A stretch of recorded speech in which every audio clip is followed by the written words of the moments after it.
So we're recording, and hi everyone, welcome to today's SICS research seminar, and thanks everyone for coming. I'll begin by acknowledging the Wiradjuri, Ngunnawal, Gundungurra and Biripi peoples of Australia, who are the traditional owners and custodians of the lands on which CSU's campuses are located, and pay respect to their elders, both past and present.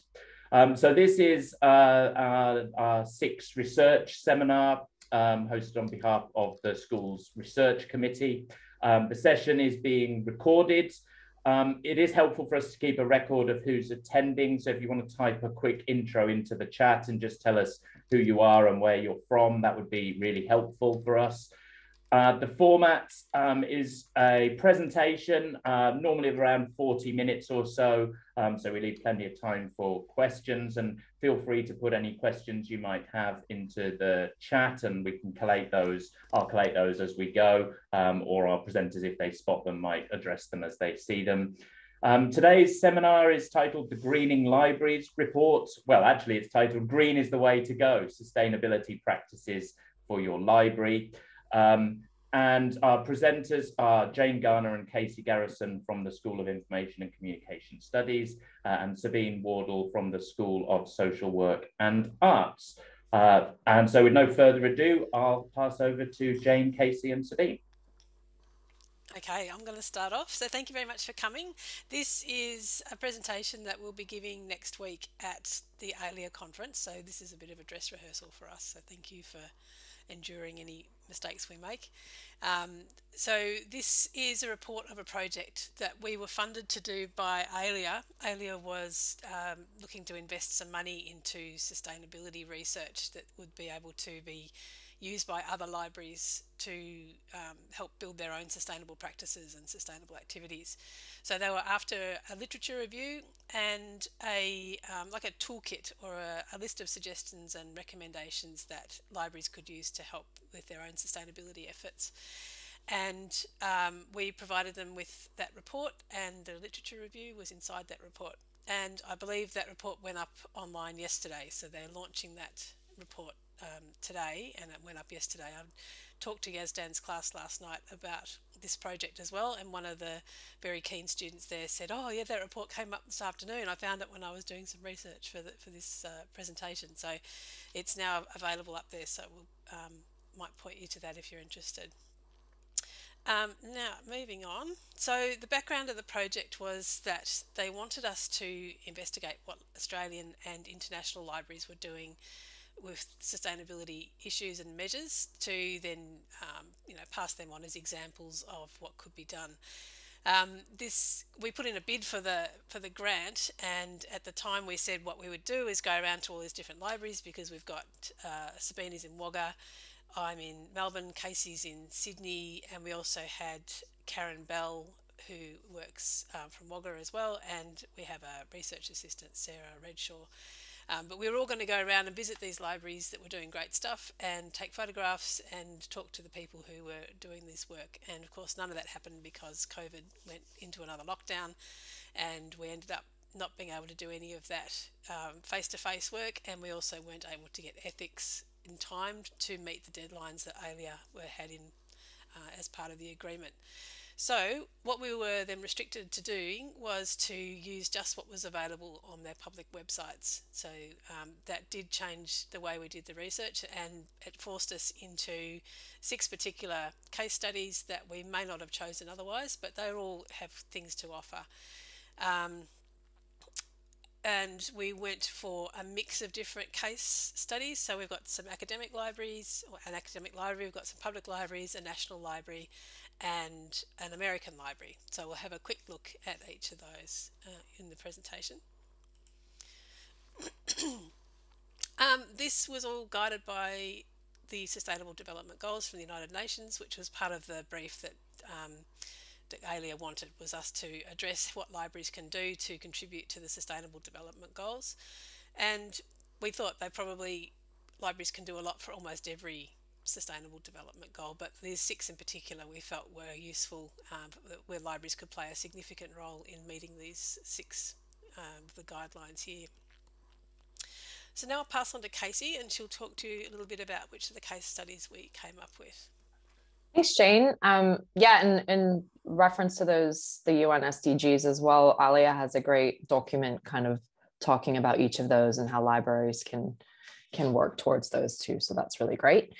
And yeah, again, as Jane said, we tried to get a bit of variety with the 6 libraries that we chose. So you can see them all here in this table. So we got some different states, different types of library, or urbans and regional, but we did mostly, there are mostly public libraries here.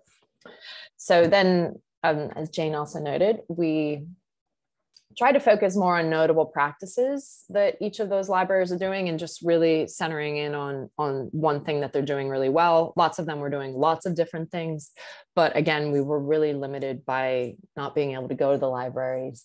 And I think it only ended up being about a 2-month project from what Alia wanted us to do. So as you know, ethics takes a bit longer to work than two months. So we'll go into each of these in a bit more detail in the following slides. You could tick that, Jane. Great, so our first library is the Wallarah Libraries, and this is actually my local library. So it's part of the Wallarah Municipal Council in the eastern suburbs of Sydney on the lands of the Gadigal and Birrabirragal people. So 3 branches make up this library service, and the most prominent green practice that this library engages in is its community collaborations. So the council itself has an environmental and sustainability team, and they publish a newsletter regularly, which the library is always involved in some kind of mention of programs or different things they're involved with in the community. So some examples here are school holiday programs with sustainability themes. So some examples were from when we did the research were growing food from scratch, so using compost, making your own bird bath, and garden story times. And they also engage senior members of the community in sustainability events.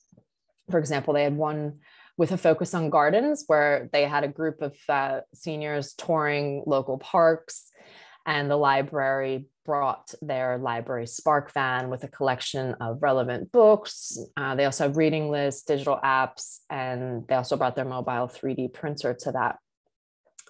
And they also, on their website, the library has environmental and sustainability reading lists and ebooks, and that specifically to support the council's garden awards. So we did this research in the spring, so there was a lot of that focus on gardens and greening in Wallarah. And the next one, Jane. And then another library that we all frequent, hopefully, is that we included in our case studies is the CSU Library. So as you know, 6 libraries across various campuses on lands belonging to the Wiradjuri and Ngunnawal, Gundungurra, and Birrapai peoples of Australia. And those are all in regional New South Wales, as we all know, but maybe our participants next week won't. So the libraries operate within the university's sustainability initiative, CSU Green. So a lot of these case studies, again, like I was just mentioning with the Wallarah Libraries and the council, they have kind of this broad umbrella governing them, and then following those policies within the council, or in this case, the CSU in general. So the CSU library uses the Life Index, and that sets targets and measures performance in relation to specific sustainability areas. So they focus on these 4 areas: leadership and governance, partnership and engagement, learning, teaching, and research, and the facilities operation. And they engage in different activities and changes within the library itself related to these areas. So as a university, this Life Index is really embedded throughout, but the library itself does use the Life Index to measure KPIs, and even in performance review meetings for individual staff, this is included. And we've won a few awards, CSU has won a few awards in relation to these practices as a university. I'll have a few screenshots there. Okay, thanks, Jane. I think off to you, Sabine. Yeah, the next library that we found as a case study is very interesting. It's a regional library, Noosa Library Services, part of the Noosa Council in Queensland. On the land of Kabi Kabi or Gubi Gubi people, there are 3 branches in the library service, including Cooroy Library and Digital Hub, the Noosaville Library, and the Mobile Library. Other than the educational workshops, recycling books, and an impressive area of green building features, Noosa Library proudly runs its seed library. Starting from the ground up, the Noosa Seed Library provides seeds to library members to borrow, plant, grow, harvest, and return.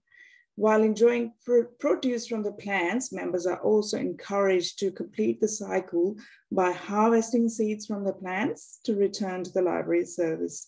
And that's how the cycle continues for others to borrow. Seeds are accessible at all library branches, all the 3 library branches that I've just mentioned. And next slide is the Grove Library. This is another example of urban public library, and that's in Western Australia, which is jointly managed by the towns of Mossman Park and Cottesloe and the Shire of Peppermint Grove. It's located on the First Nations land of Whadjuk Noongar people. In addition to noting its commitment to sustainability in its vision statements, the highlight is its environmentally sustainable design.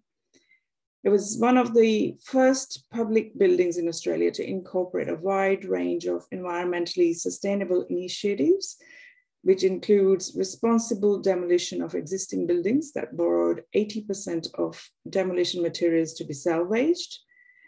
The library building itself includes a climate-sensitive design with renewable energy generation, and energy and water efficiency measures include environmentally friendly furnishings and fittings made from materials with low volatile organic compound emissions that's purchased from suppliers with strong green credentials. The gardens surrounding the building include a stormwater treatment system, including rain gardens and sensory gardens, and also the shade gardens. The next slide is the National Library, and I'll hand it back to Kasey. No, this one's me. Jane, okay. Yeah, so this is our most loved National Library, of course. So this is on the land of the Ngunnawal and Ngambri people in Canberra. So these guys have got quite a lot going on for sustainable activities.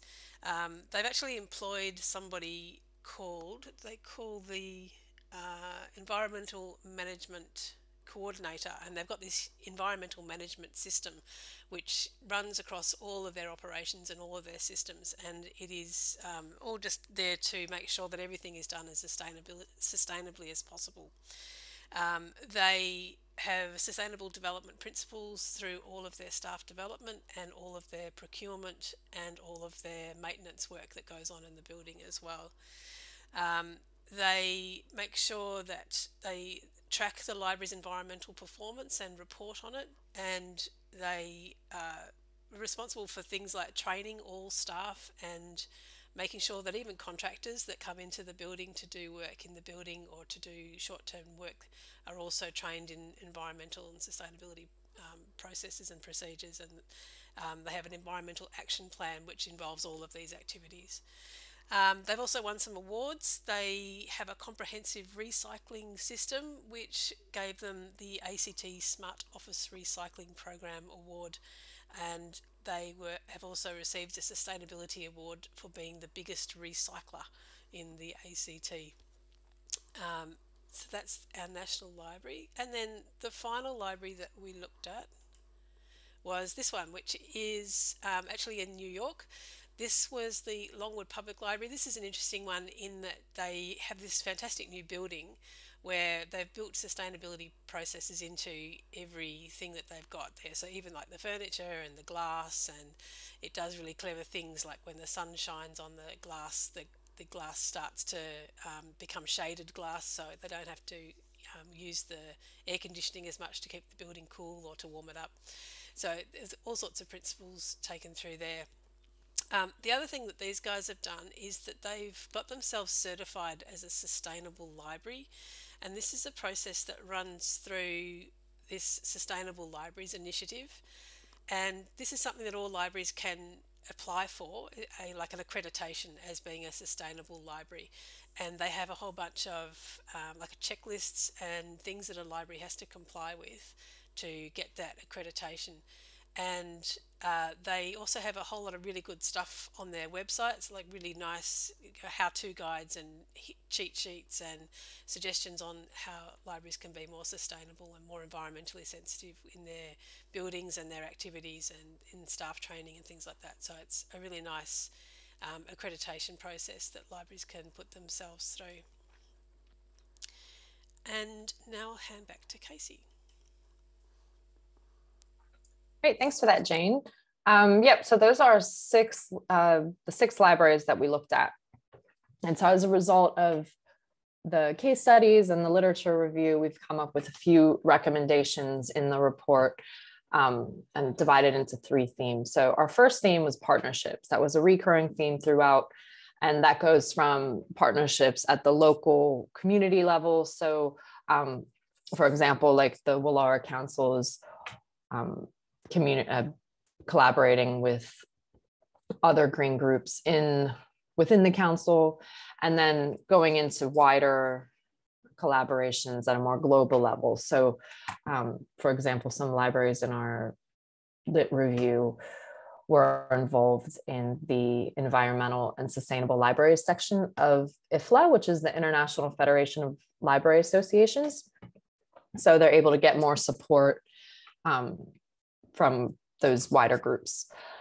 And then related to partnerships is community engagement. So really involving different groups within the community, supporting sustainability related programs. Again, that example of the Wallarah Council, the library doesn't have their own garden. They don't, although they have that great returns wall that I had in the first picture. But they're still supporting community initiatives that are related to sustainability and green issues, like those with those garden awards. And then something else that came up in the lit review was the library developing a communication plan to consult with those community groups and just to see what they can do to support them and their sustainability initiatives. Okay, that next slide, Jane. The third theme is a bit more related to library management policy. So kind of thinking of that life index from CSU, where all of the staff is involved in sustainability related KPIs and they're held accountable to those. So again, it's kind of that umbrella at the top level. The way the library is managed is kind of governed by sustainability practices, and then it has that trickle down effect. So it's a bit of a wider ranging process there. And yeah, as we've seen in the lit review, it's really important for successful sustainability initiatives for all levels of management and stakeholders involved in the process. So that advocacy and sharing the practices and the process. Yep, I think you're up, Sabine. Yeah, so to conclude, we offer in our research that libraries in Australia and in many other parts of the world are gradually embracing these unique and innovative green practices. Even small steps like proactive community engagement and like Kasey's mentioned, the communication plan with communities and other stakeholders can take the sustainability plan a little bit further and can lead to larger gains like more sustainable practices within the library settings. In addition, engaging with whole organization will ensure all stakeholders are represented in reaping the beneficial outcomes in greening libraries and supporting the United Nations Sustainable Development Goals that we have identified earlier. Thank you. And it's now time to ask some questions, comments. Thank you. Yeah, and just we've gone a bit short here, but for the presentation we need to do next week, it's meant to be 25 minutes, 15 minutes for us to present, and then 10 minutes for questions. So not that you're limited to 10 minutes, but that's why we're a bit short here. So thanks. everyone? Any questions? Yeah, any questions? I can't see any in the chat, but I'm sure. Oh, Philip had a Bernadette. question. So I can't find the hand thing. So yeah, great presentation. Thanks very much. Really showcases some really good work by those different libraries and so forth. So I'm sure the people over in the conference would be really interested. So I was just wondering. The answer probably wasn't in the remit or something. But do you get the librarians to talk about challenges as well as opportunities at all? We weren't able to talk to anyone because we didn't have ethics clearance. Oh. So the timeline that we had to work through from ALIA was really, really tight. Right. So we didn't have a chance to get through to ethics at all. So we had to only use what was publicly available on the websites. Right. So do you think maybe, Jane, you could follow up on that at all, or in some other way? Yeah, if someone wanted to take it on as a research project, there'd be heaps that you could do. Sure. Certainly in talking to libraries about sustainable practices would be really interesting, but it's just not something we had a chance to do. I would just like to mention here, in addition to what Jane's response, that Kasey and I presented parts of this presentation at a Sustainable Design Libraries with Sustainable Design earlier in November last year. And there was a lot of interest in taking even social work practices within the sustainability area of practice within the libraries, but also there was a lot of response for undertaking further research in SICS libraries, and Noosa Library actually contacted us to follow this up with them, and if there is any support that they are ready to offer, any support for any other library. Yeah, that's a good point, really. We only looked at environmental sustainability and greening elements of sustainability, so we didn't go anywhere near social sustainability or economic sustainability or any of those other ones that you could focus on. Yeah, the ALIA call was really about greening, though. It was called the Greening Libraries Project, so that's really what they were interested in. Sorry, Simon. No, sorry, I thought you finished. I didn't want to interrupt. So Hamid has just asked in the chat about how you selected those libraries. Yeah, we just did a lot of looking around at websites and kind of word of mouth stuff, looked for award-winning libraries and organizations. Like, for example, you'd know at CSU, we've won quite a few awards. And again, that's an example of the organization kind of spearheading these efforts. So the Green Gown Awards, which we've won a few of those as a university, and those are really targeted at sustainability practices within the universities in Australasia. There's another one, like Jane mentioned, the one in the US, the Sustainability Initiative. And then there's the UK also has their own kind of group that oversees that.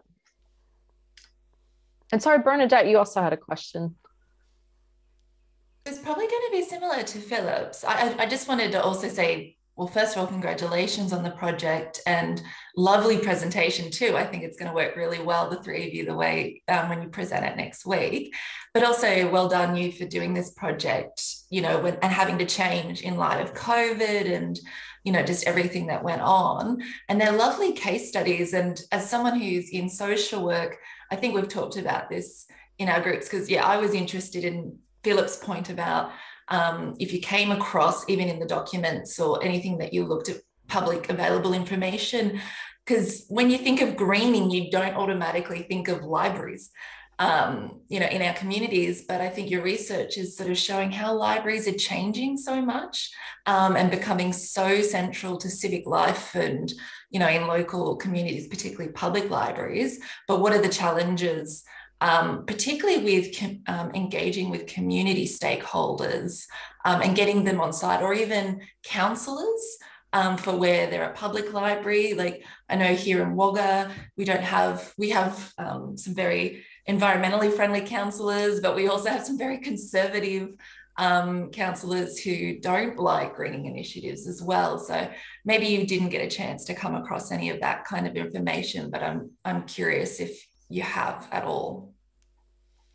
I don't think we did, but that'd be a really interesting angle to take if you did further research on this, to look at what barriers exist for libraries being able to adopt sustainable practices. And that relationship with the parent body is quite, from other research we've done, we've discovered that that's quite often quite a tense relationship, and perhaps that's what we would find if we did dig in that particular direction. Yeah, it would be interesting. Yep, Philip? I was just going to say, maybe a way of starting that conversation, which you don't need ethics, is actually have a discussion at the conference after your presentation about what people's experiences are, both positive and negative, around these things, whether they can relate to what you're saying or whether they have a different story to tell. You don't need ethics for that, at least. That's a really good idea. Yeah, it's a great point. Yeah, I would definitely, and yeah, this slide kind of says it too, right? We definitely want to engage the participants in that. And yeah, I think it's a good point, Bernadette, too, about the challenges, because often, which you might have run into this in other research, when people are really careful about talking negatively about the people who give them money, right? So it might be hard to get those ideas out, but it's more important than ever. Yeah, I mean, look at, here we are in 2022 with lots of environmental issues happening.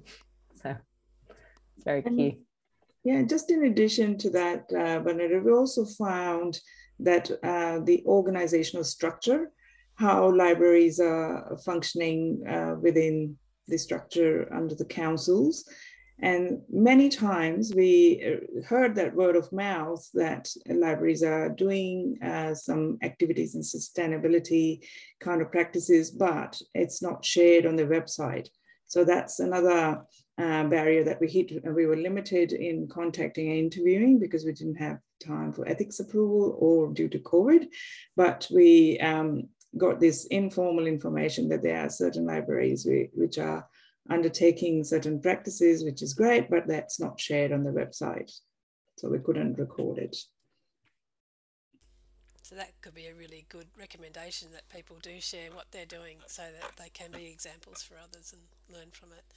There's another group that's presenting at the conference next week who are a Victorian group. There's about 3 or 4 of them, I think, and they are putting together like a database of activities that different libraries are doing, and they could use that as a source for people to dip into to learn from each other. So that idea is sort of coming out.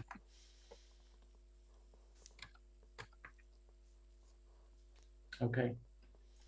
Yeah, I see Hamid's comment as well about evaluation. Yeah, because some things aren't as good as they seem, and I think just as a person, I run into that too. You want to get the what is it called, the odd fruit or whatever at the shop to save that from being wasted, but then it comes in some kind of plastic container that is not really great for the environment too. So you're like, oh, which is worse? So yeah, it's a good point, Haben, looking at how, especially these green, the design, I think, of some things later on. Like we were in the Crown Street Library on a study visit, and they have this great, beautiful green space, but I know some of the way it kind of reacts with the humidity in the space, because there's so many plants in this tiny little space, and the books and mold, and there's issues related to that too. So it's not all just, I guess, about being green. It has to be practical as well. I think that accreditation process has got an element of reporting in it, where they have to be constantly evaluating their performance against various measures and then reporting it back to maintain that accreditation. So that's an interesting one. All right.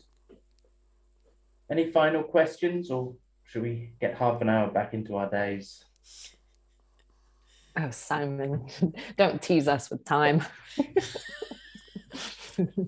Okay, well, I'm sure you'll join me in thanking Jane and Sabine and Kasey, and I look forward to hearing it again at ALIA conference next week.